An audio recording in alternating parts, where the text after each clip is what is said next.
ছিলেন 15 দিন।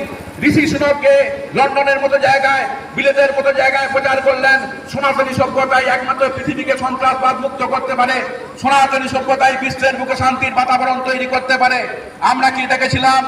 বাইডেন থেকে আরম্ভ করে ডোনাল্ড ট্রাম্প মার্কিন নির্বাচনে ইস্যু হচ্ছেন মোদিজি। ওনারা বলছেন যে ভারতবর্ষ তৃতীয় বিশ্বের একটা উন্নয়নশীল দেশ থেকে মোদিজির নেতৃত্বে উন্নত থেকে উন্নততর দেশে পরিণত হচ্ছে। মোদিজির ডেডিকেশন, মোদিজির রাজনৈতিক কর্মকাণ্ড নিয়ে আমাদের এখানে স্টাডি করো, এখানে রিসার্চ হচ্ছে। হার্ভার্ডে মোদিজির কর্মকাণ্ড নিয়ে রিসার্চ হচ্ছে। মোদিজি কিভাবে দেশ বদল করছেন, গোটা আমেরিকা উৎসাহী এবং উৎসুক হয়ে পড়েছে। মোদিজির নেতৃত্বে আমেরিকার প্রশংসা পাচ্ছি, অস্ট্রেলিয়ার প্রশংসা পাচ্ছি, জাপানের প্রশংসা পাচ্ছি, ইউকের প্রশংসা পাচ্ছি। কিছুদিন আগে আপনারা দেখেছিলেন রাশিয়ার প্রেসিডেন্ট ভ্লাদিমির পুতিন, উনি মোদিজির প্রশংসায় ভরিয়ে দিয়েছেন। উনি বলেছেন রাশিয়া সরাসরি ভারতের নির্বাচনে নাক গলিয়েছেন। উনি ভারতবাসীকে আহ্বান জানিয়েছেন, আপনারা মোদিজির মতো এরকম যোগী পুরুষ, এরা যোগী পুরুষকে আপনারা ক্ষমতায় যেতাম। এরা শুধু যোগী পুরুষ নয়, এরা যুগ পুরুষ। পৃথিবীর মুখে এরা মাঝে মধ্যে আসে সারা পৃথিবীকে পরিবর্তন করতে।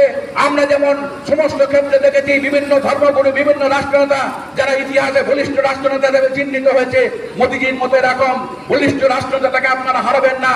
আমি ভারতবাসীকে অনুরোধ করছি, আপনারা মোদিজিকে পুনরায় নির্বাচিত করুন। আপনাদের দেশ পৃথিবীর মধ্যে শ্রেষ্ঠ দেশে পরিণত হবে। মোদিজির এই যে সাফল্য, মোদিজির সুনাম, এই অর্জন এমনি এমনি হয় না। ডেডিকেশন অর্থাৎ নিজেদের সমর্থন দেবেন রাষ্ট্রপুঞ্জে। আমরা ভারতীয়, ভারত সরকারের যখন বক্তব্য শুনি তখন আমাদের গর্বে বুক ভরে যায়।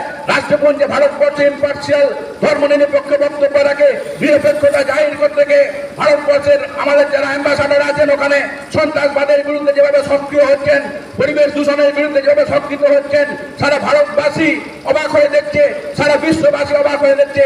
বারবার মোদিজির উপর আশীর্বাদ বর্ষণ করছে। আমরা ফার্স্ট ওয়ার্ল্ড অর্থাৎ সারা বিশ্বের যারা ভাগ্য নিয়ন্ত্রণ করে, সারা বিশ্বের প্রথম সারির দেশগুলো যখন ভারতবর্ষের দিকে তাকিয়ে আছে, তাদের কাছ থেকে অনুমোদন পেয়ে আমরা দেখেছি G20 যে হলো সামিট হলো, G20 অর্থাৎ সারা পৃথিবীর মধ্যে প্রথম সারির যে 20টা দেশ, সেই 20টা দেশের সামিটের দায়িত্বকে পেল দিল্লিতে, দায়িত্ব পেলেন প্রধানমন্ত্রী নরেন্দ্র মোদী। নরেন্দ্র মোদীজির নেতৃত্বে যখন জি সামিট সম্মেলন হলো, সারা পৃথিবীর শ্রেষ্ঠ শ্রেষ্ঠ রাষ্ট্রপুরুষ এসে ভারতবর্ষকে প্রশংসায় ভরিয়ে দিয়ে গেছেন।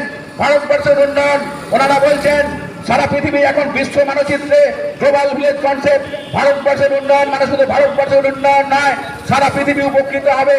আপনারা মোদীজিকে এগিয়ে নিয়ে যান।